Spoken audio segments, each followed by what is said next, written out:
The silk of my wedding dress clung to my skin like a shroud, suffocating me with every breath. I pressed myself deeper into the shadows of the underground parking garage, my bare feet silent against the cold concrete as I ran from the only life I'd ever known. Above me, the church bells rang, a beautiful lie counting down to a future I couldn't bear. My name is Elena Moretti, and I was supposed to marry Vincent Rossi in exactly 12 minutes. The problem wasn't that I didn't know Vincent. The problem was that I knew him too well. 3 months ago, I'd discovered what kind of man my father had promised me to, the kind who left bruises shaped like fingerprints on his secretary's throat, the kind whose smile never quite reached his eyes, the kind who collected people like trophies and discarded them just as easily. But my father needed this alliance. The Moretti name, once respected in our tight-knit Italian community, had been reduced to whispers and debts. Vincent's family had money, connections, power. My marriage was the price of my father's redemption. I'd tried to tell Papa what I'd seen.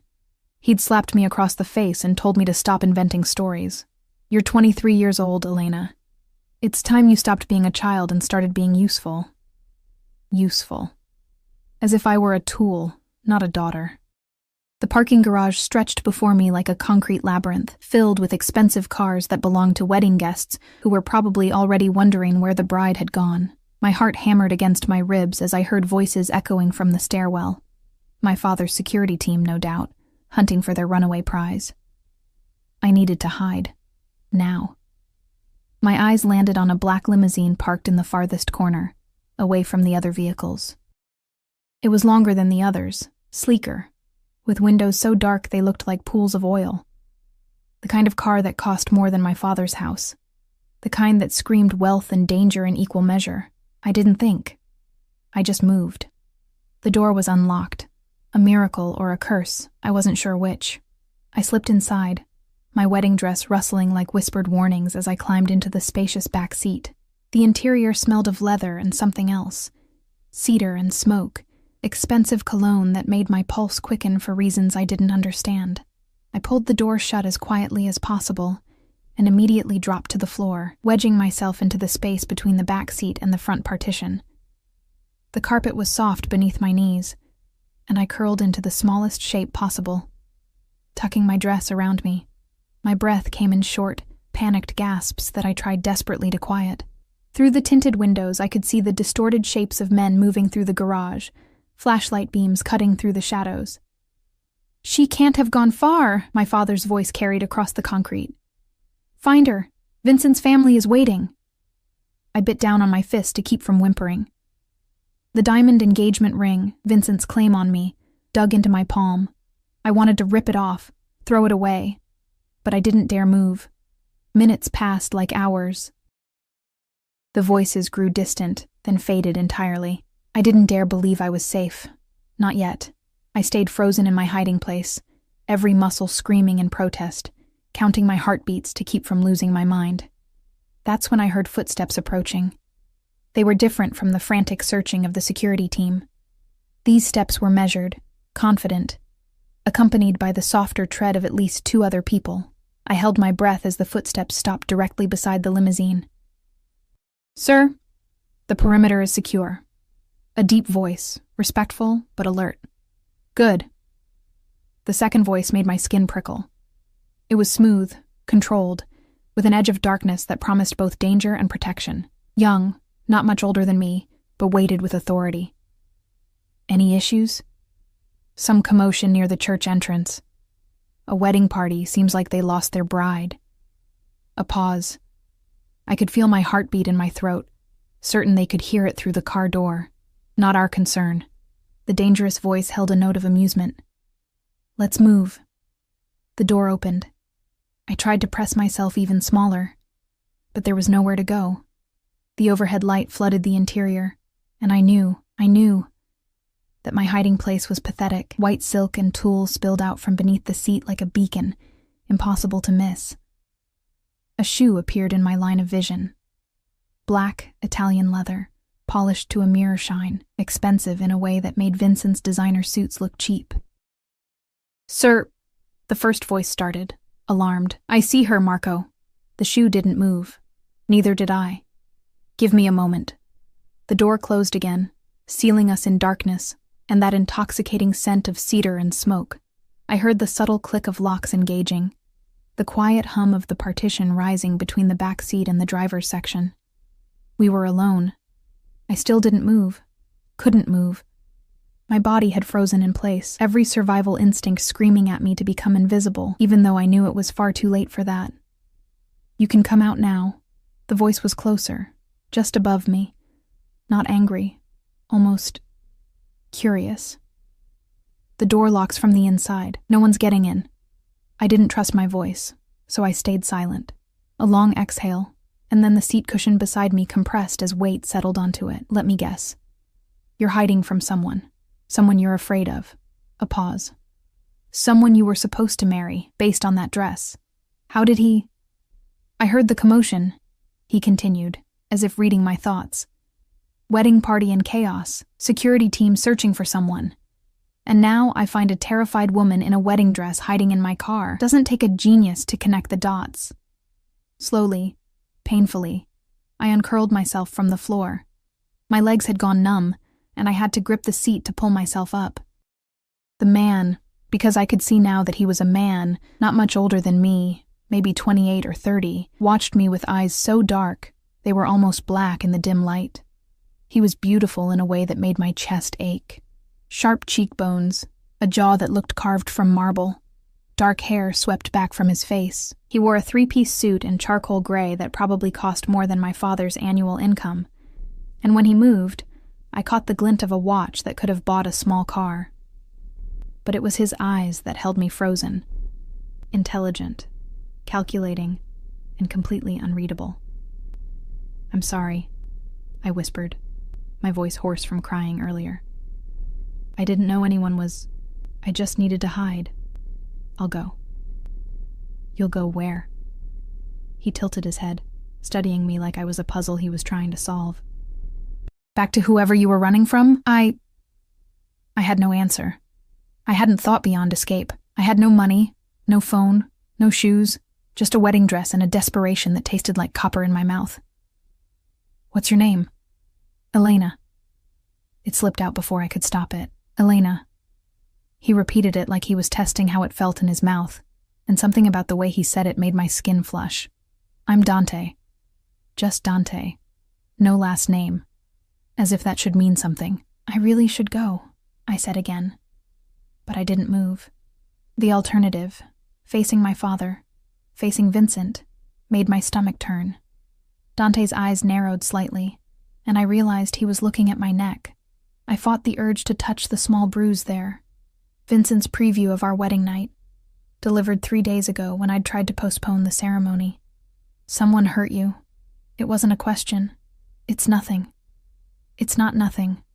His voice dropped lower, and I heard something dangerous threading through it. "Who did this to you, Elena? It doesn't matter. I just need to." "It matters to me." The words hung in the air between us, weighted with something I couldn't name. We stared at each other in the darkness of the limousine, and I felt the strangest sensation, like the world had shifted slightly off its axis, like nothing would ever be quite the same again. That's when my father's voice carried across the parking garage, closer now. "Check every car. Every single one." Panic seized my chest. Dante heard it too. I saw his jaw tighten, saw the way his body went very still, very alert. He reached up and tapped twice on the partition. It lowered immediately. "Sir?" "Drive," Dante said simply. "Now. But sir, we haven't—" "Drive, Marco. We're leaving. Take the back exit." The engine purred to life, smooth and powerful. I felt the car begin to move, and my heart lurched. "Wait. What are you doing?" Dante looked at me, and for the first time, I saw something that might have been a smile ghost across his lips. "Saving you, apparently. Unless you'd prefer I hand you over to whoever's hunting you?" The limousine picked up speed, and through the tinted windows, I saw my father's security team running toward us. Too late. We burst out of the garage into blinding sunlight, and I realized with a mixture of terror and relief that I was leaving. Actually leaving. "Where are you taking me?" My voice shook. Dante settled back against the seat, his eyes never leaving mine. "Somewhere safe. Somewhere no one will find you." He paused, and this time the smile reached his eyes. Dangerous, possessive, and utterly captivating, somewhere that belongs to me. The limousine merged into traffic, carrying me away from everything I'd ever known, toward a future I couldn't begin to imagine. And the man sitting across from me, this stranger who'd found me at my most vulnerable, watched me like I was something precious he'd just discovered, something he had no intention of letting go. The city blurred past the tinted windows, familiar streets becoming foreign territory with each mile that separated me from the church. I should have felt relief. Instead, a different kind of panic settled into my bones, the realization that I'd traded one unknown for another, possibly more dangerous one. Dante hadn't spoken since we'd left the parking garage. He simply watched me with those impossibly dark eyes, patient as a predator, while I tried to process what I'd done, what he was doing. "I don't understand," I finally managed, my hands twisting in the silk of my dress. "Why are you helping me? You don't even know me." "I know enough." He leaned forward slightly, and the scent of cedar and smoke intensified. "I know you were desperate enough to hide in a stranger's car. I know someone put their hands on you." His gaze flickered to my neck again, and his jaw tightened. "I know that whoever was chasing you terrified you more than the risk of climbing into a vehicle that could belong to anyone. That was stupid of me," I whispered. "That was survival." He pulled out a phone, sleek, black, expensive, and typed something quickly before setting it aside. "Marco, how far are we from the estate?" "20 minutes, sir," came the response through an intercom I hadn't noticed. Estate. The word conjured images of sprawling properties behind iron gates, the kind of wealth that existed in a different stratosphere from my father's modest restaurant and debts. "I can't go to your home," I protested, even as the limousine continued carrying me farther away. "I don't know you. This is safer than wherever you'd go on your own." Dante's voice remained calm, reasonable. "Elena, look at yourself. You're wearing a wedding dress. You have no shoes, no money, no phone. Where exactly were you planning to go?" The truth of his words stung because I had no answer. I'd been so focused on escaping that I hadn't thought beyond the immediate moment.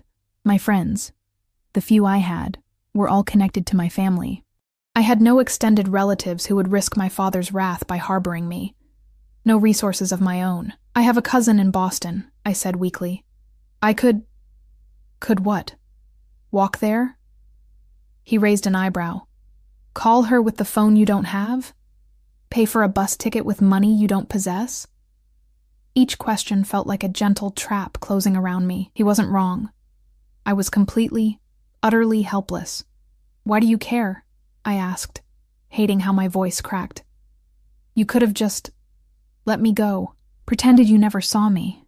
Something shifted in Dante's expression. Not quite a smile, but not quite not one either. Maybe I'm curious. Maybe I don't like seeing women hurt. Or maybe... He paused, considering his words. "Maybe I recognize something in you that I understand." "What's that?" "The look of someone caught in a cage they didn't build." The observation hit too close to home. I turned away, staring at my reflection in the dark window. My carefully styled hair had come loose from its pins, dark curls falling around my shoulders. My makeup was smudged from tears I didn't remember crying. I looked like exactly what I was, a girl playing dress-up in a future she couldn't afford. My phone, Vincent's engagement present, complete with tracking software I'd discovered too late, was still in the bridal suite. My purse, my identification, everything was back at the church. I'd left with nothing but the dress on my back and a desperation that tasted like ash. "The man you were supposed to marry," Dante said quietly, drawing my attention back to him. "Tell me about him." "Why?" "Because I want to know what kind of monster puts bruises on his bride before the wedding." I swallowed hard. Vincent Rossi. His family owns several businesses in the city. Restaurants, nightclubs, some real estate. He's well connected. I watched Dante's face carefully for any sign of recognition. The Rossi name carried weight in certain circles, the kind of circles that dealt in cash and favors, and things that happened in shadowy corners, but Dante's expression remained neutral, almost bored. "And your family arranged this marriage?" "My father made a deal. Vincent's money for our name, our connections in the community." I laughed bitterly. The Morettis used to mean something. Now we're just broke and desperate. "So he sold you." The bluntness of it made me flinch. "He calls it securing our future. I call it trafficking." Dante's voice had gone cold, and I saw his hand curl into a fist against his thigh before he deliberately relaxed it. "How long have you known? About the arrangement? 6 months? About what Vincent really is?" I touched the bruise on my neck without thinking. 3 months. I found him in his office with his secretary. She was crying, begging him to stop. He had his hand around her throat. The memory made bile rise in my throat. I'd backed away slowly, hoping he hadn't seen me, but Vincent had excellent peripheral vision. He'd smiled at me over the woman's shoulder, hadn't even let her go, and said, "Hello, darling. Come to visit?" I'd run. And later, when I'd tried to tell my father, he'd called me a liar and a child. "Did he threaten you?" Dante asked. "Not directly, but he made sure I understood what would happen if I embarrassed him. His family. My family." I met his eyes. "People like the Rossis don't take rejection well." "No," Dante agreed softly. "They don't." Something in his tone made me look at him more carefully. The expensive suit, the limousine, the way his driver had called him "Sir" with unmistakable deference. The casual authority with which he'd ordered us to leave, no questions asked. "Who are you, really?" I asked. "I told you." "Dante." "That's not an answer." He smiled then, a real smile that transformed his face from merely handsome to devastating. "It's the only answer you're getting today, Elena. For now, let's just say I'm someone who can keep you safe. Safe from Vincent, safe from anyone who would hurt you." The certainty in his voice should have frightened me. Instead, it settled something restless in my chest. This stranger, this man I'd known for less than an hour, spoke with the kind of conviction that made me want to believe him. The limousine turned onto a private road, and I watched as iron gates swung open automatically. We drove through manicured grounds, gardens that probably required an army of gardeners, fountains that looked like art installations, trees that had been growing for decades. "This is where you live?" I breathed. "One of the places." Dante's attention never wavered from me. "The main house is secure, protected. No one gets in without my permission." The house appeared through the trees, a sprawling estate that made my father's home look like a cottage. Stone and glass, modern lines mixed with classical elegance, windows that reflected the late afternoon sun like mirrors. We pulled up to the front entrance, and immediately 3 men in dark suits appeared. Not servants, security. I could tell by the way they moved, the way their jackets hung slightly heavier on one side, the constant scan of their surroundings. Dante noticed my observation. "I take my privacy seriously." "Privacy or protection?" "Both." He stepped out of the limousine and offered me his hand. "Come, let's get you inside." I hesitated. This was it, the moment where I either trusted this stranger or demanded he take me back to my father, back to Vincent, back to a future that would destroy me piece by piece. Dante waited patiently, his hand extended, his expression giving nothing away. I took his hand. His fingers closed around mine, warm, strong, possessive in a way that should have frightened me but somehow didn't. He helped me out of the car, and I became acutely aware of my bare feet on the gravel drive, the ridiculous wedding dress that marked me as a runaway bride, the vulnerability of my position. "Marco," Dante said without looking at his driver, "have Rosa prepare the guest suite, East Wing, and get Elena something appropriate to wear." "Of course, sir. What size?" "I'll handle it." Dante's thumb brushed across my knuckles, a gesture so casual it took me a moment to register it. "Come on. You look like you're about to collapse." He was right. Adrenaline had carried me this far, but exhaustion was crashing over me in waves. I'd been awake since 4 a.m, preparing for a wedding I never wanted. I hadn't eaten, could barely think beyond the next breath. Dante led me through massive double doors into a foyer that looked like it belonged in a museum. Marble floors, a sweeping staircase, artwork that was probably worth more than my entire neighborhood, but I barely registered any of it because every step felt like moving through water. Easy. Dante's arm came around my waist, supporting me when I swayed. "When did you last eat?" "Yesterday. Dinner." "Maybe." He said something sharp in Italian. A curse, I thought. And suddenly I was being swept off my feet, literally, cradled against his chest as he carried me toward the staircase. "I can walk," I protested weakly. "You can barely stand." His hold tightened. "Stop being stubborn and let me help you." Something about being carried by this stranger, this man who smelled like cedar and danger, made my eyes burn with tears I'd been holding back for hours. I pressed my face against his shoulder and let myself break, just a little, while he carried me up the stairs and down a hallway that seemed to stretch forever. He pushed open a door with his shoulder, and I glimpsed a bedroom that was larger than my entire apartment. Cream walls, soft lighting, a bed that looked like a cloud. Dante set me down gently on the edge of the mattress. "Stay here. I'll be right back." He disappeared through a doorway, and I heard water running. When he returned, he was carrying a glass and several small towels. "Drink this." He handed me the water. All of it. I obeyed, suddenly realizing how parched I was. The water was cold and perfect, and I drained the glass in seconds. Dante knelt in front of me, this powerful man in his expensive suit, on his knees at my feet, and began gently cleaning the dirt and small cuts from where I'd run barefoot through the parking garage. "You don't have to do this," I whispered. "I know." His touch was surprisingly gentle, careful not to hurt me. "But someone should take care of you, Elena. Someone should have been taking care of you all along." The tenderness in his voice, in his touch, broke something inside me. Tears spilled down my cheeks, and I couldn't stop them. Dante set aside the towel and rose, sitting beside me on the bed.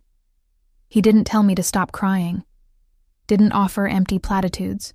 He simply pulled me against his chest and held me while I fell apart, one hand stroking my hair, the other wrapped firmly around my waist.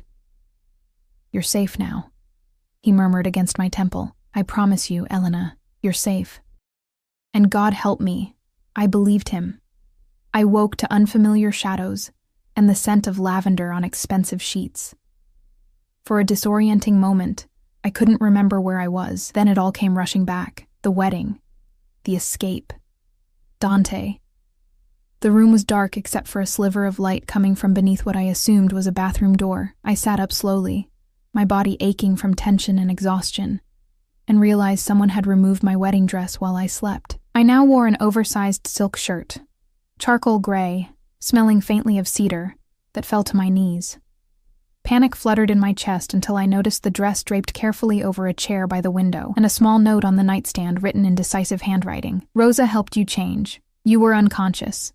Sleep as long as you need." The consideration in that simple note made my throat tight. I checked the antique clock on the mantel. Nearly 9 in the evening. I'd slept for over 4 hours. My stomach growled, reminding me I hadn't eaten since yesterday. I slipped out of bed, my bare feet sinking into carpet so plush it felt like walking on clouds, and padded to the door. My hand hesitated on the handle. What was I doing? Where did I think I was going? But hunger and curiosity won out. I opened the door to find the hallway softly lit, and I followed the sound of distant voices downstairs. The house was even more impressive at night. Recessed lighting guided my path, illuminating artwork I was too nervous to examine closely. I descended the sweeping staircase, following the low murmur of conversation and the rich aroma of something cooking. I found Dante in what appeared to be a study, door half open, his back to me as he spoke on the phone in rapid Italian. Even from behind, he commanded attention. Shoulders broad beneath a white dress shirt, sleeves rolled to his elbows, revealing forearms corded with muscle. He'd shed his jacket and vest, and something about the casual intimacy of seeing him this way made my pulse quicken. "Don't care what excuses he has," Dante was saying, his voice hard as granite. "The shipment was supposed to arrive yesterday. If he can't deliver on time, we'll find someone who can." A pause. No second chances. He knew the terms. I should have announced myself. Instead, I stood frozen, listening. What about the Rossi situation? Another voice. Marco, I thought, spoke from somewhere inside the room. My breath caught at Vincent's family name.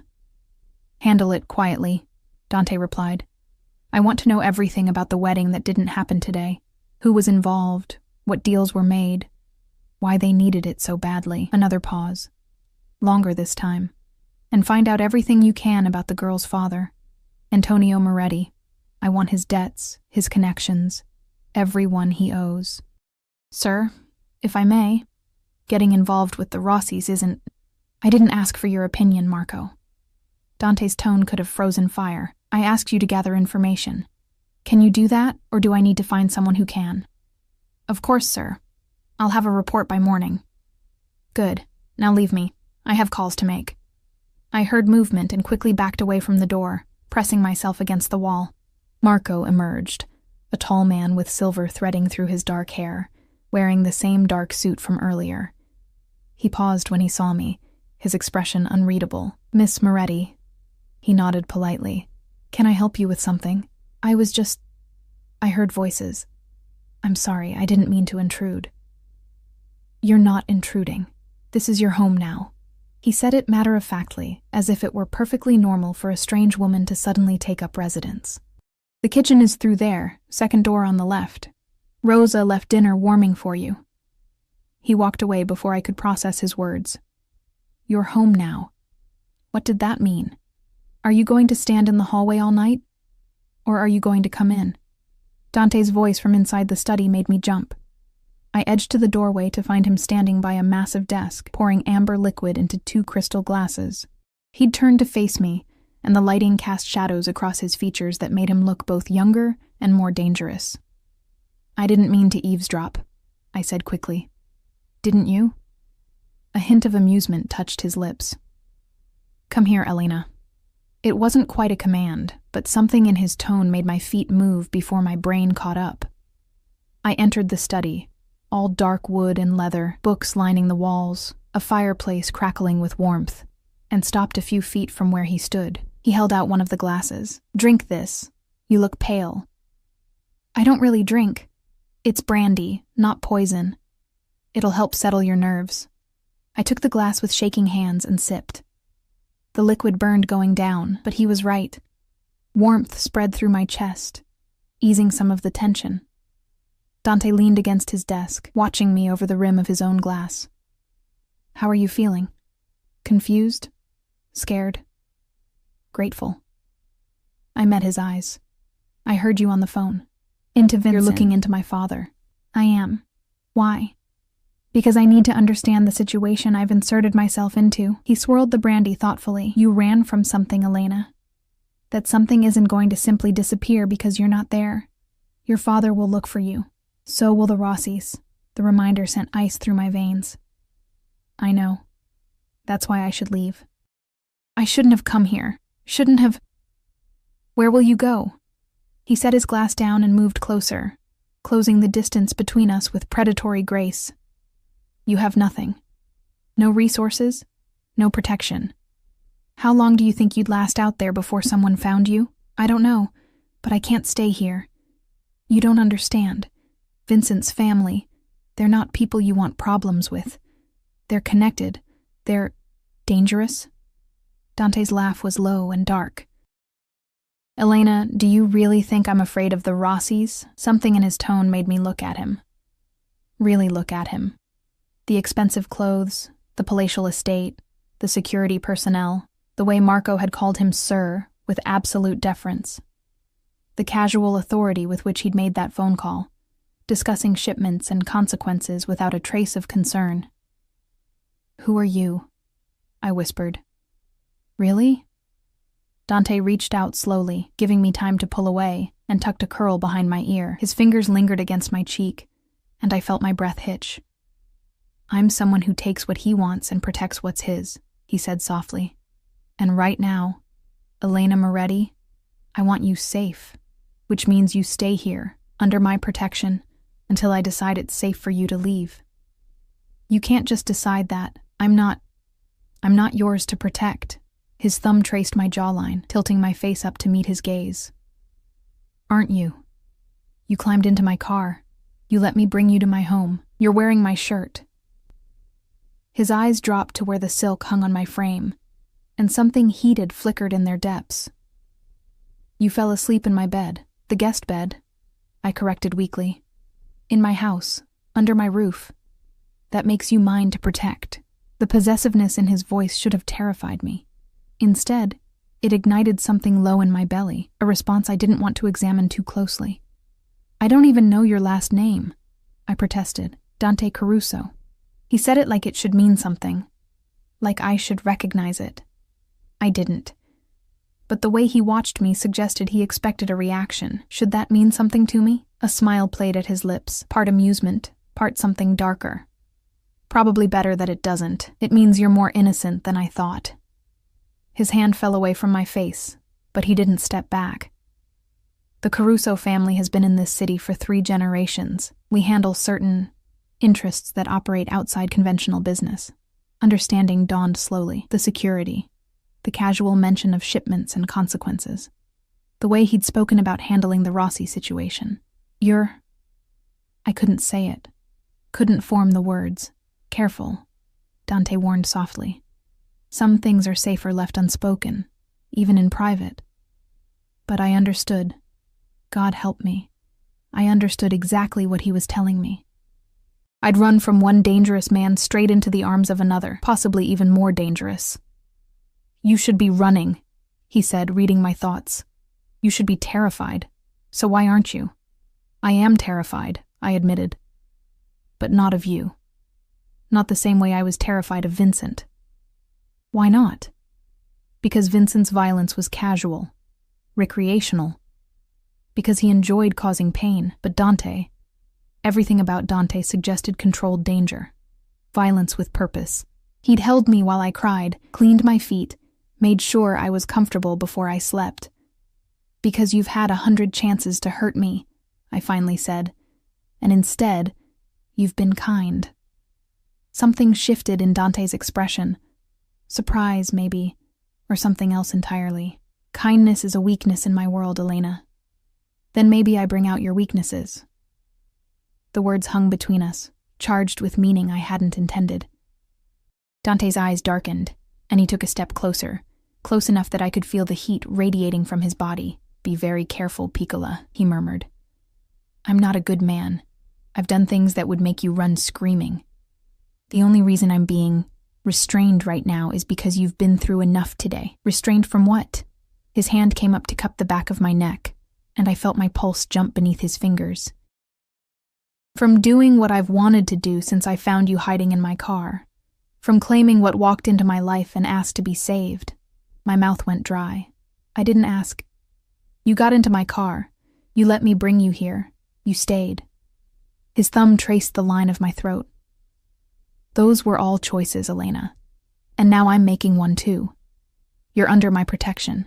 That means no one touches you without answering to me. No one takes you without going through me. You understand? I should have said no. Should have pushed him away, demanded he take me somewhere, anywhere else. But instead, I found myself nodding, mesmerized by the intensity in his eyes. Say it, he demanded softly. Say you understand. I understand. Good girl. The approval in his voice sent heat spiraling through me.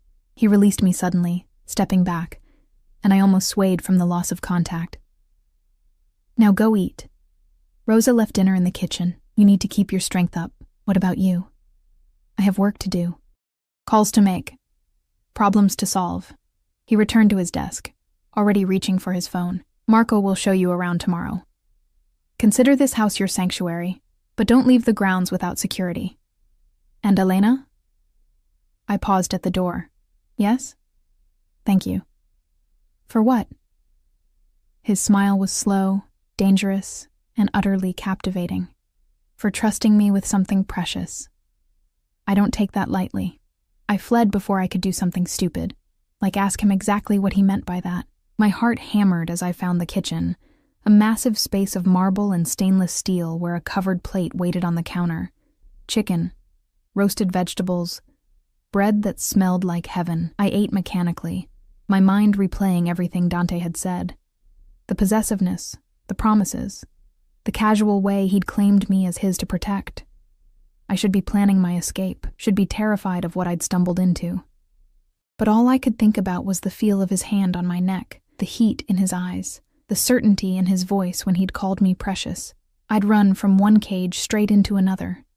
The only difference was that this cage was gilded with something that felt dangerously like desire, and the man holding the key made me want to stay.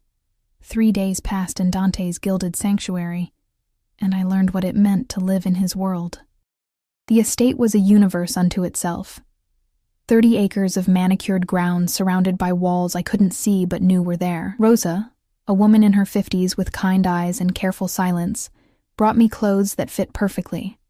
Soft sweaters, well-cut jeans, dresses in jewel tones that made me feel like someone else entirely. Someone who belonged in a place like this. But I didn't belong. I was a guest. A problem to be solved. A responsibility Dante had taken on for reasons I still didn't fully understand.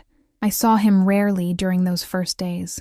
Glimpses, mostly, his broad shoulders disappearing into his study, his voice carrying down hallways as he conducted business in Italian or English, depending on who called. Once I'd watched from an upstairs window as he walked the grounds with Marco and 3 other men. All of them armed, all of them listening intently to whatever orders he was giving. He moved like violence waiting to happen, like power wrapped in expensive suits and controlled fury, and I couldn't stop thinking about him. On the 4th morning, I woke to find a box on the chair in my room. The guest suite I'd claimed, though Rosa had started calling it my suite with a knowing smile. Inside was a phone, sleek and new, with a single number programmed in. Dante was all the contact said. I stared at it for a long moment before the device buzzed with a message. Meet me in the garden at noon. We need to talk. My stomach nodded. This was it. The conversation where he told me he'd found somewhere else for me to go, that his protection had limits, that I couldn't stay here forever playing hide-and-seek from my former life. I dressed carefully in dark jeans and a cream sweater, pulled my hair into a loose braid, and made my way downstairs precisely at noon. The garden was at the back of the estate, accessible through French doors in what Rosa called the morning room. Dante was waiting by a fountain, hands in his pockets, face tilted toward the sun. He'd shed his usual armor of suit jackets and ties, instead wearing dark slacks and a charcoal Henley that clung to his frame in ways that made my mouth dry. He looked younger this way, more approachable, though no less dangerous. You came, he said without turning around. You told me to. I gave you an option. There's a difference. He finally looked at me, and something in his expression made my pulse quicken. How are you settling in? Fine. Rosa's been very kind. The room is beautiful. I twisted my hands together. I'm grateful for everything you've done. But we both know I can't stay here forever. Can't you? He moved closer, and I fought the urge to step back. What's waiting for you out there, Elena? Your father who sold you? A fiancé who marked you as his property? The bruise on my neck had faded to yellow-green, but Dante's eyes found it unerringly. I'll figure something out. I always do. You shouldn't have to figure something out. You should be safe, taken care of. He reached out, trailing a finger down my arm. Protected. Is that what this is? Protection? I managed to keep my voice steady, despite the electricity his touch sent through me. Or something else? Dante's smile was slow, predatory. What do you think it is? I swallowed hard. I think you're a man who's used to getting what he wants, and I think I walked into your life at exactly the wrong moment. Wrong? His hand closed around my wrist, thumb finding my racing pulse. Or exactly right? Before I could answer, Marco appeared at the garden entrance, his expression tight. Sir, we have a situation. Dante's entire demeanor shifted, from the man who'd been flirting with me to someone cold and lethal in the space of a heartbeat. What kind of situation? Antonio Moretti is at the front gate, with Vincent Rossi and 6 of his men, the world tilted. My father. Vincent. Here. How did they... I couldn't finish the sentence. Terror closed my throat. Dante's hand tightened on my wrist. Not painfully, but firmly, anchoring me. Get her inside. 3rd floor, east wing, the secure room. Don't let her leave until I come for her. No, I heard myself say. I should go. This is my fault. I shouldn't have come here, shouldn't have. Elena. Dante turned to me, and the intensity in his eyes stopped my spiraling panic. Listen to me very carefully. You are under my protection. That means I handle this. Not you. Me. Understand? But Vincent Rossi is nothing. The contempt in his voice was absolute. He's a small man playing at power. And your father. Something dangerous flickered across his face. Your father made his choice when he sold you. Now he gets to live with the consequences. Dante, please. He cupped my face in both hands, forcing me to meet his gaze. Trust me. Can you do that? I wanted to say no. Wanted to run. To face this myself. To not drag him deeper into the mess I'd created. But the steadiness in his eyes, the absolute certainty in his touch, made me nod. Good girl. He pressed a kiss to my forehead, brief, possessive, burning. Marco, take her. Now. Marco's hand was gentle but immovable on my arm, guiding me back toward the house. I looked over my shoulder to see Dante straightening his shoulders, his entire bearing shifting into something that made him look taller, more commanding, utterly untouchable. Then Rosa was there, shepherding me upstairs, down a hallway I hadn't explored, into a room that looked like a comfortable sitting area, but had reinforced doors and no windows. You're safe here, mija, Rosa said softly, pressing a glass of water into my shaking hands. Señor Caruso won't let anything happen to you. You don't understand. Vincent's family, I understand perfectly. Rosa's smile was sad and knowing. I've worked for the Caruso family for 20 years. Trust me when I say there is no one in this city who frightens Dante Caruso. Not the Rossis, not anyone. She left me alone with those words and my racing thoughts. I paced the room like a caged animal, imagining every terrible scenario. My father's fury, Vincent's calculated cruelty. Dante caught in the middle of a war he hadn't asked for. 20 minutes felt like 20 hours before the door opened. Dante stood there, not a hair out of place, no signs of violence or confrontation. But something in his eyes had gone cold and hard, the look of a man who'd just done something unpleasant but necessary. Are you... I rushed toward him. What happened? They're gone. He caught me as I reached him, hands settling on my waist, and they won't be coming back. How can you be sure? Because I made them understand that you're under my protection, and anyone who touches what's mine answers to me personally. His jaw tightened. Your father tried to negotiate, offered me money to return you. When that didn't work, he tried threats. Horror washed over me. Dante, I'm so sorry. I never meant for... Stop. His grip tightened. You have nothing to apologize for. Your father should be apologizing to you. And Vincent Rossi. Something dark and satisfied crossed his face. Vincent Rossi now understands exactly what happens to men who put their hands on women under Caruso protection. What did you do? What needed to be done? He studied my face, reading the fear there.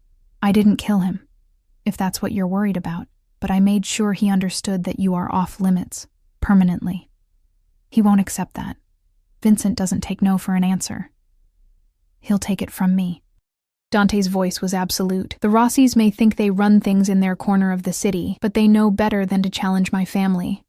Not over this. Not over you. Why? The question burst out of me. Why are you doing this? You don't know me. You don't owe me anything. Why risk conflict with them over a stranger? Dante was quiet for a long moment, his dark eyes searching mine. Then he said, very softly, You stopped being a stranger the moment I found you hiding in my car, Elena. The moment I saw the terror in your eyes and knew I couldn't just walk away. That's not a reason. That's not... You want a reason? He pulled me closer, until I could feel the heat of his body, smell the cedar and smoke scent that I'd started to associate with safety. Fine. Here's your reason. I watched my mother spend 20 years in a marriage that destroyed her piece by piece, watched my father parade his mistresses through our home while she smiled and pretended everything was fine, watched her fade until there was nothing left but a ghost in expensive clothes. His hands came up to frame my face, and I saw something raw and honest in his expression. She died when I was 19, and I swore I would never stand by and watch another woman be sacrificed for some man's pride or profit. I would never let another woman suffer because the men in her life failed to protect her. His thumb brushed across my cheek. So when I found you, terrified and running, marked by a man who thought he owned you, there was no question. There was never a question. Tears burned my eyes. I don't know what to say. Don't say anything. He leaned down, resting his forehead against mine. Just stay. Stay here, where you're safe. Let me keep you safe. For how long? As long as you need, as long as you want. His breath ghosted across my lips. Forever, if that's what it takes. The word hung between us, forever, weighted with promise and possession in equal measure. I knew I should pull away, should maintain distance, should remember that this man was dangerous in ways Vincent could never be, that his protection came with strings I couldn't see yet. But instead, I found myself asking, "And what do you want?" Dante's eyes darkened. "You already know what I want, Piccola. I've wanted it since the moment I found you. The question is, what do you want?" My heart hammered. I want to not be afraid anymore. Done. I want to not feel like someone's property. You're not property. You're... He seemed to struggle with the word. You're precious. Important. Mine to protect, not mine to own. There's a difference. Is there? I challenged. Because the way you talk about me, the way you look at me, it feels like ownership. Maybe it is. He didn't try to deny it. Maybe I am possessive. Maybe I do want to wrap you up and hide you from the world. But here's the difference, Elena. You can leave. Anytime. I won't stop you. I'll give you money, resources, a new identity if that's what you need. Just say the word. But... His smile was slow and dark. But I will spend every moment until then, convincing you to stay. Before I could respond, his mouth claimed mine. The kiss was nothing like I expected. Not gentle or exploratory, but claiming, possessive, all-consuming. His hands slid into my hair, tilting my head back as he deepened the kiss, and I felt my entire body ignite. This was what I'd been circling around, denying, trying not to want. This dangerous man, and the way he made me feel safe and terrified and alive all at once. I gripped his shoulders, felt the muscle beneath the soft fabric, and kissed him back with all the fear and relief and desperate need that had been building for days. He made a sound low in his throat, approval and hunger, and pulled me closer until there was no space between us. When he finally pulled back, we were both breathing hard. His eyes were nearly black, his control visibly fraying. "That," he said roughly, "is why you should be running from me, because I want things I have no right to want. Because I look at you and think mine in ways that should frighten you." "Then why don't they?" I whispered. "Why do I feel safer with you than I ever did before? Because you know I'd burn the world down before I let anyone hurt you." He traced my swollen lips with his thumb. "Because you recognize that my darkness is different from theirs. My violence has purpose. My protection is absolute." "And what happens when you decide I'm not worth protecting anymore?" His laugh was low and dangerous. "That's not going to happen, Elena. You don't understand yet, do you? You walked into my life at exactly the right moment. You gave me something to protect. Something precious. Something that makes me feel human instead of..." He stopped, jaw tightening. "Instead of the monster my world tries to make me. You're not a monster. You don't know what I've done, what I'm capable of. Maybe not." I touched his face, feeling the tension in his jaw. "But I know what you've done for me. I know how you've treated me. That's not a monster, Dante. That's a man trying to do the right thing." Something in his expression cracked, just for a moment, before his usual control slid back into place. "Stay," he said again, softer this time. "Stay with me. Let me keep you safe. Let me..." He stopped, seemed to reconsider. "Let me show you what it's like to be protected instead of owned. to be wanted instead of sold, to be cherished instead of used. And God help me, I wanted that. Wanted it with a ferocity that should have terrified me. Okay, I whispered. Okay, I'll stay. The smile that spread across Dante's face was pure triumph and something deeper, something that looked almost like relief. He kissed me again, slower this time, thorough and claiming, sealing whatever bargain we'd just made. When he pulled away, his eyes held a promise that made my pulse race. You're mine now, Piccola, and I take care of what's mine. 2 months transformed everything. Winter settled over the estate like a blanket of diamonds, frost painting the windows in intricate patterns that caught the morning light. I'd stopped thinking of the guest suite as temporary and started calling it mine, though more often than not, I woke in Dante's bed, wrapped in sheets that smelled like cedar, and the man who'd claimed my heart piece by dangerous piece. He'd been true to his word. I wasn't a prisoner, wasn't owned. But I was his in ways that went deeper than possession. I was protected, cherished, pursued with a single-minded intensity that left me breathless. Dante courted me like a man conducting a siege. Flowers appeared in my room, not roses, but wildflowers he somehow knew I preferred. Books materialized on my nightstand, titles I'd mentioned wanting to read. He taught me Italian over breakfast, laughing when I butchered the pronunciation, his hand always finding mine across the table. He took me into the city with security, shadowing us discreetly, showing me museums and restaurants, treating me like I was precious instead of a problem to be managed, and at night, he held me like I might disappear if he let go. We hadn't crossed that final line. Not yet. Dante insisted on giving me time, space to heal from everything I'd been through. But the tension built between us like a storm waiting to break, every touch and kiss stoking flames that threatened to consume us both. I learned his world in fragments. The phone calls he took at odd hours, always in Italian, his voice hard with authority. The meetings in his study with men who looked at him with respect and fear, the way Marco reported to him about shipments and territories and problems handled. I understood what he was without him saying it explicitly, and strangely, it didn't frighten me. His darkness had purpose, his violence was controlled, directed, never casual or cruel. He was nothing like Vincent. The thought of my former fiancé sent a chill through me even now, standing in Dante's study on a gray December afternoon, watching snow begin to fall. Vincent had tried twice more to reach me. Calls to the new phone Dante had given me, messages that started as apologies and devolved into threats. Dante had handled it quietly, and the calls stopped.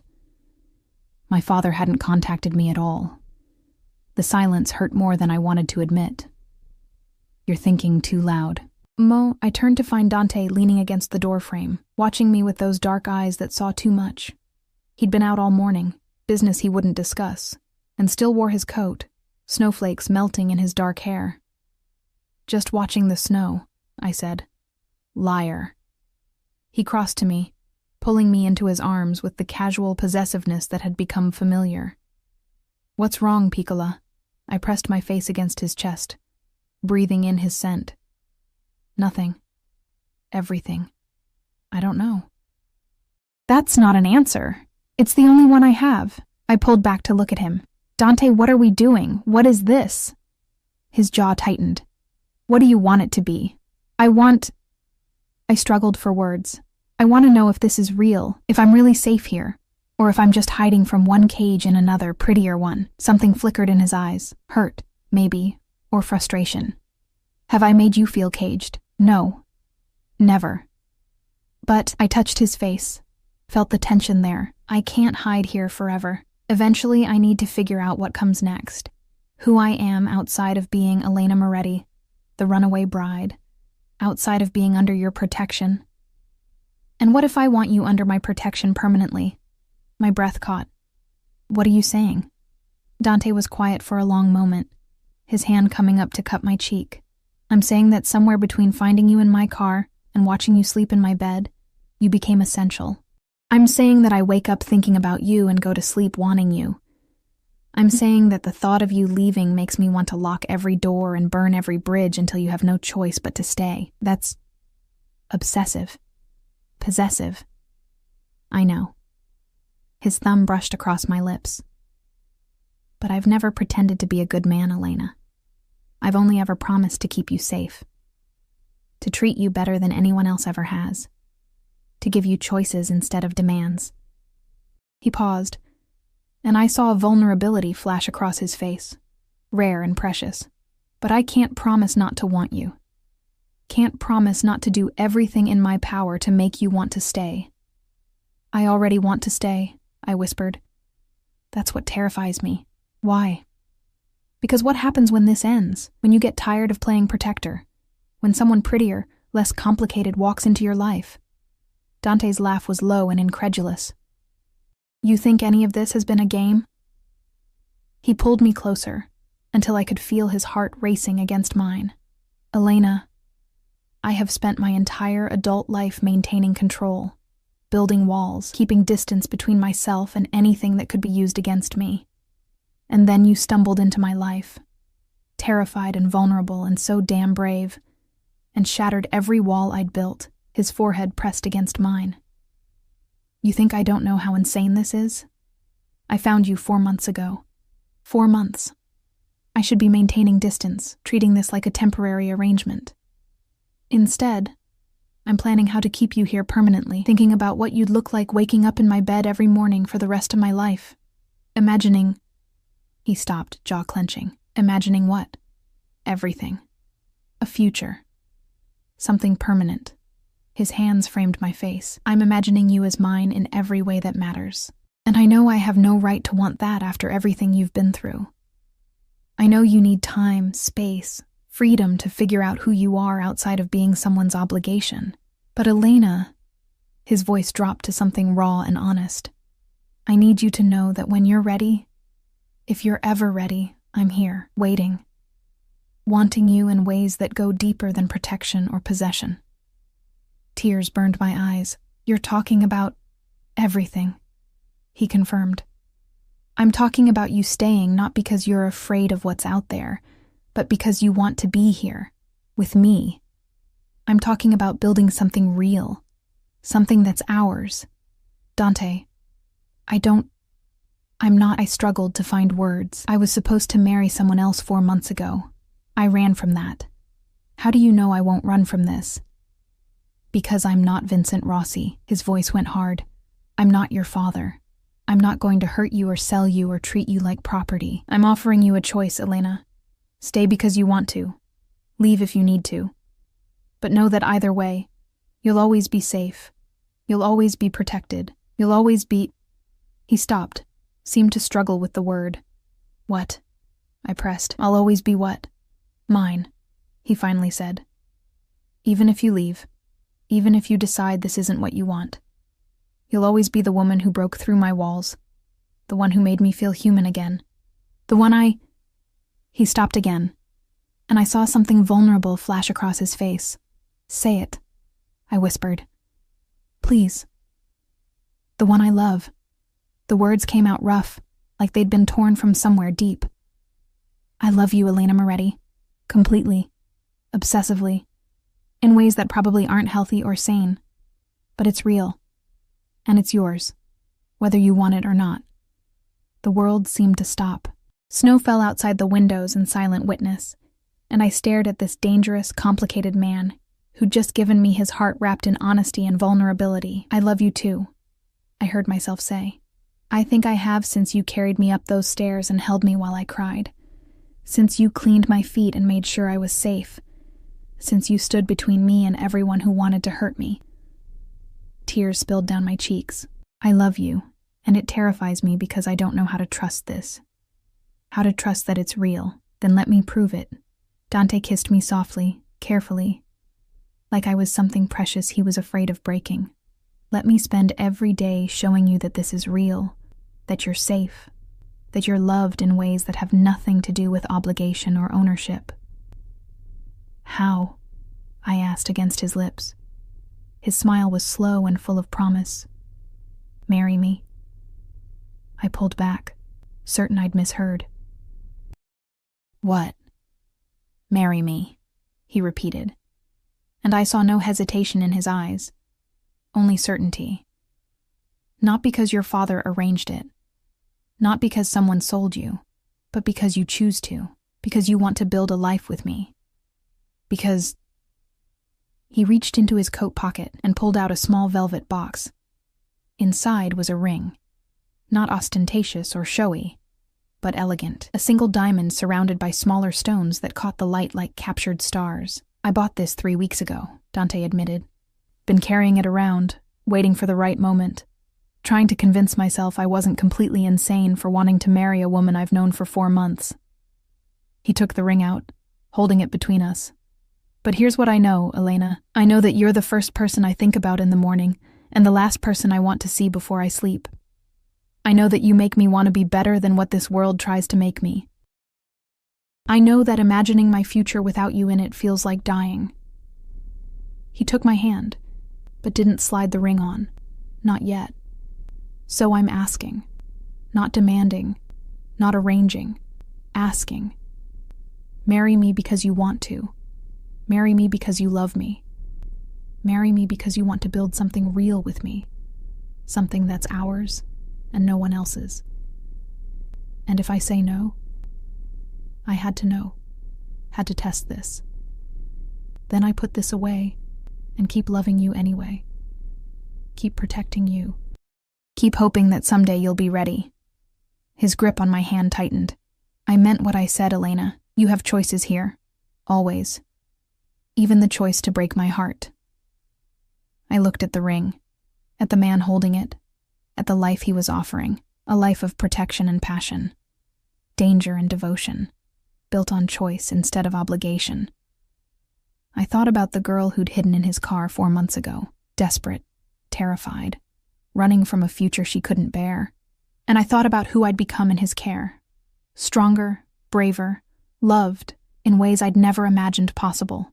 Yes, I whispered. Dante's eyes widened. Yes? Yes, I'll marry you. Not because I'm hiding or scared or have nowhere else to go, but because I choose this. I choose you. I choose us.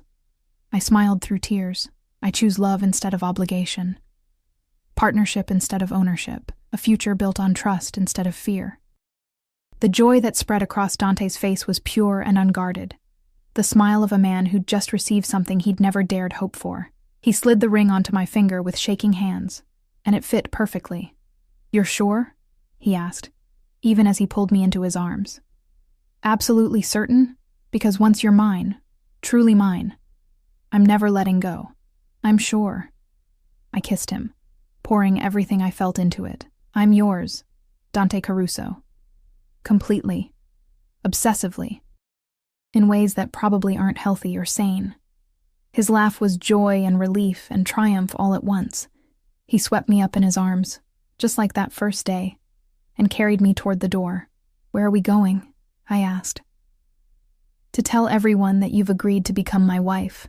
To start planning a wedding that's about what you want, not what anyone else decides. To begin our life together properly. He paused at the threshold, his dark eyes serious. And then, if you want, I'm going to take you upstairs and spend the rest of the day showing you exactly what it means to be loved by me. Heat pooled low in my belly. I want that. All of it. Good. His kiss was possessive and promising. Because you're mine now, Piccola, and I take care of what's mine. 6 months later, the garden was transformed into something from a dream. White flowers and soft lights, chairs filled with people who'd become family, Rosa crying happily in the front row, Marco standing as Dante's best man with barely concealed approval, even a few of Dante's business associates who'd learned to accept me as their boss's greatest vulnerability and most protected asset. But no one from my old life. My father had made his choice, and I'd made mine. I stood at the entrance in a dress I'd chosen myself. Simple, elegant, nothing like the confection I'd run from months ago. No veil to hide behind, no heavy silk weighing me down. Just me, Elena Moretti, about to become Elena Caruso by choice. Dante waited at the end of the aisle in a black suit that made him look like sin personified. His eyes locked on me with an intensity that made my breath catch. This was nothing like that other almost wedding.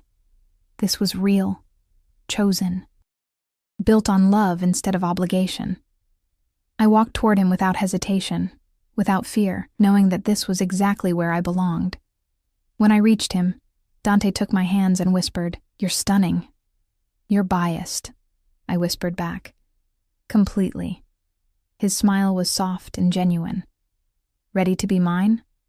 "I've been yours since the moment you found me," I admitted. "This just makes it official." The ceremony was short and perfect. Traditional vows that we'd both insisted on. Promises of love and faithfulness, partnership and protection, building a life together through whatever came. When the priest pronounced us husband and wife, Dante kissed me with a tenderness that brought tears to my eyes. "Mine," he murmured against my lips, "finally, officially, completely mine." "Ours," I corrected. "This is ours." His smile was everything, joy and possession and love all mixed together. "Ours," he agreed, "forever." Later, after the reception and the toasts and the dancing, Dante carried me over the threshold of the master suite that had become ours, setting me down carefully and turning to lock the door. "Are you happy?" he asked, pulling me into his arms. "Happier than I ever thought possible," I admitted. "I ran from a wedding 4 months ago and somehow ended up here. With you, building a life I actually want." "No regrets?" "Not a single one." I touched his face. This man who'd saved me in every way that mattered. "You kept your promise. You showed me what it means to be protected instead of owned, loved instead of used, chosen instead of sold, and I'll keep showing you every day for the rest of our lives." He kissed me softly. "You're my wife now, Elena. My partner. My equal. My everything. And you're my home," I whispered back. "The man who found me when I was lost and gave me a reason to stop running." Outside, snow began to fall again, painting the world in white. Inside, wrapped in Dante's arms, I finally understood what it meant to be safe, to be loved, to be free. I'd hidden in a stranger's car to escape a wedding, and somehow found my way to forever. Not the prison my father had tried to sell me into, but a partnership built on choice and trust and love that went deeper than possession. Dante Caruso had kept every promise. And now, as his wife, I got to spend the rest of my life watching him keep proving that some cages aren't prisons at all. They're sanctuaries built by love, protected by devotion, and freely chosen by hearts that recognize home when they find it. "I love you," I told him. "I love you more," he replied, and sealed the promise with a kiss that tasted like snow and cedar, and the beginning of everything we'd build together. Our forever started in the back of a limousine with a terrified girl and a dangerous man, but it would continue here, in this life we'd chosen, built on something infinitely more precious than obligation. It was built on love, real, chosen, unbreakable love, and that made all the difference.